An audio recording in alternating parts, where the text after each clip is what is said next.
আপনি যারা জানতে চাইলেন যে কেমনে বুঝবো যে এই কত সম্পদ, এমন কিছু ঘটে গেল যেটা অবিশ্বাস্য, তখন ওই মেশিন আপনি ইন্ডিকেট করবে। আমাদের এই ক্যাপাবিলিটি হয়েছে। আগে এটা 9-6 ছিল, এখন এটা একেবারে ট্রান্সপারেন্ট।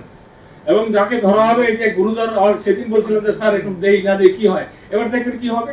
এটা হলো কনসার্ন আমাদের মন্ত্রণালয়ে বলি, আমাদের একটা মন্ত্রণালয়ে অনেকগুলো উইং আছে, তার মধ্যে একটা আছে বিধি আর একটা আছে শৃঙ্খলার আপিল। এটা যদি কেউ ভায়োলেট করে, এটা শৃঙ্খলাজনিত অপরাধ হয়। এই জন্য ওই শাখায় সব জমা করবে। এখানে জমা পড়ার পরে এটা আলটিমেটলি অনলাইনে যাবে। অনলাইনে একটা সময়ের ব্যাপার, বেশি দিন লাগে না। আপনি স্টারে আছেন, যুগান্তরে আছেন, আমি অনেকেই চিনি। তখন যেটা ঘটবে, আপনি যারা জানতে চাইলেন যে কেমনে বুঝবো যে কত সম্পদ, সেখানে একটা টার্গেট এর বেশি হলে সিগন্যাল দেবে। এটা আন্ডার প্রসেস, এটা ফাইন্যান্স মিনিস্ট্রি করে। ফাইন্যান্স মিনিস্ট্রি, আমাদের পাবলিক অ্যাফেয়ার্স মিনিস্ট্রি, ক্যাবিনেট, এগুলো আমরাই করি। এবং আমাদের এই ক্যাপাবিলিটি হয়েছে, সক্ষমতা। অতএব এগুলো একবারে আমি অনেক, যেমন আমাদের অনলাইন রিটার্ন আগে দাখিল করা যেত না, এখন যায়। এটাও এরপর অনলাইন হলে দেখা যাবে কি যে কার কত সম্পদ কোথায় কখন এমন কিছু ঘটে গেল যেটা অবিশ্বাস্য, তখন ওই মেশিন আপনি ইন্ডিকেট করবে, আপনি গ্রিন সিগন্যাল দিবে। আমাদের যেমন মোবাইলে চার্জ দিলে একটা পর্যায়ে সিগন্যাল দেয় না, তোমার ব্যাটারি রিচার্জ করো, ওটা হলো চার্জ করতে বলে, এটা হলো রিচার্জ করতে বলবে। এইগুলো তো শুনানি হবেই। এটা তো সবই ডিসিপ্লিন অ্যাপিল রুলের, এটা ক্রিমিনাল প্রসিডিউর আমরা যাচ্ছি না। আপনি যেটা বললেন এটা ইমপ্লাইড। তারপরেও যদি কিছু হয় না, এই জন্য লঘুদণ্ড, গুরুদণ্ড। লঘুদণ্ড মানে প্রথম আপনাকে মেনে টেনে শুনে টেনে আপনাকে একটা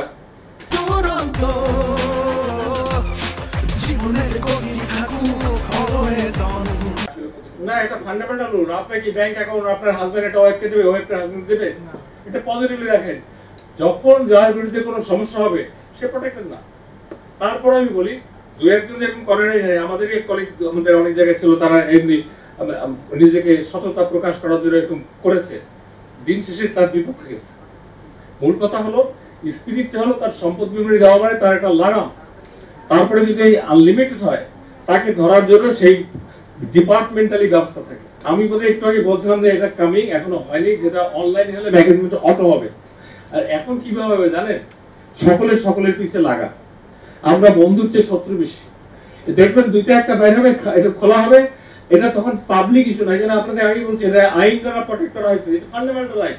আপনার কি প্রপার্টি আছে, আপনার পার্সোনাল, আমার কি জানার অধিকার আছে? এটা খুব স্বাভাবিক কথা। আপনারা মিডিয়াতে আছেন, এটাকে পজিটিভলি আমি বলবো কি, এটার ম্যাক্রো কনসেপ্ট 15 লাখ অফিসার কর্মচারীকে কখনো যাওয়া সম্ভব হয় নাই, এইবারই প্রথম। আগে এটা 9-6 ছিল, এখন এটা একেবারে ট্রান্সপারেন্ট। এবং যাকে ধরা হবে, এই যে গুরুদার সেদিন বলছিলেন যে স্যার একটু দেই না দেই কি হয়, এবার দেখবেন কি হবে। যেহেতু 30শে নভেম্বর পর্যন্ত টাইম দিলামই আমরা, তারপরে এটাকে নাড়াচাড়া। আর প্রতি বছর হলো 31 ডিসেম্বর নাড়াচাড়া হবে। আমাদের করা লাগবে না, দেখবেন যে অফিসই করতেছে।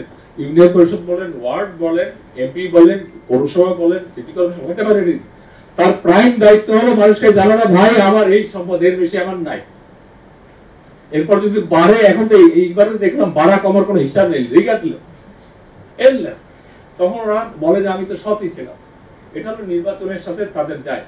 সরকারি কর্মকর্তা কর্মচারী, যেটাকে আমি কর্মচারী বলি, তাদের এই ধরনের কোনো এজেন্ডা নাই।